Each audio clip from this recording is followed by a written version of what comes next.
পৃথিবীতে এখনো যে ভালো মানুষ রয়েছে এই ভিডিওটি না রাখলে কখনো বুঝতামই না।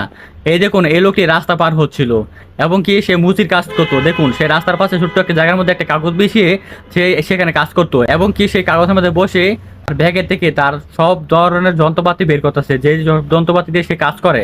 তখনই একটি পুলিশের গাড়ি আসে এবং কি পুলিশের গাড়ি সেটা থামিয়ে পুলিশটি তার দিকে তাকিয়েছিল। দেখে ড্রাইভারকে বলতেছে, আচ্ছা ড্রাইভার চলো। তখনই পুলিশটা চলে যায়। আর সেই পুঁজিটা সারাদিন কাজ করতে থাকে। যখনই সারাদিন কাজ করার পর সন্ধ্যা হয়ে যায়, তখনই সেই মুজিটা তার বাসায় চলে যায়। তারপরে দেখুন পুলিশ একটু পরে তারা আবার এখানে আসে পড়ে। এসে তার দোকানের পাশে দাঁড়িয়ে তার দোকানটা যতটুকু বড় প্রত্যেকটা জায়গা মেপে সে চলে যায়, গিয়ে এক ওয়ার্কশপের দোকানে যায়। সেখানে গিয়ে বলে তার ছোট্ট একটা দোকান বানিয়ে দিতে। দেখুন কত সুন্দর করে একটা টং বানাচ্ছে। পুলিশ সারাটা রাত এখানে দাঁড়িয়ে থাকে জিনিসটা বানিয়ে সকাল সকাল সেই আগের জায়গায় চলে আসলো, দোকানটার মধ্যে বিছিয়ে দিল এবং কি সেখানে কিছু ফুল দিয়ে দিল এবং কি উপরে একটা কাঁচা নীল কাপড় দিয়ে দিল এবং একটি ফিতে টাঙাই দিল। যখনই মুচিটা আসলো সকাল সকাল কাজ করতে, তখন দেখে যে এ জানি এসে তার জায়গাটা দখল করে ফেললো। সেই ভাবতেছে আমি এখন কি করে খাবো, আমি যখন কাজ না করতে পারি তাহলে বাসা সবাই না খেয়ে থাকবে।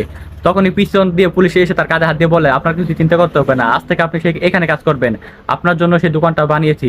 তখন দেখুন সে পুলিশে তার হাতে একটা কেসি দিয়ে ফিতা কাটিয়ে উদ্বোধন করে দিল। সত্যিই ভাই, পৃথিবীতে এখনো ভালো মানুষ রয়েছে, এই ভিডিও দেখলে বোঝা যায়।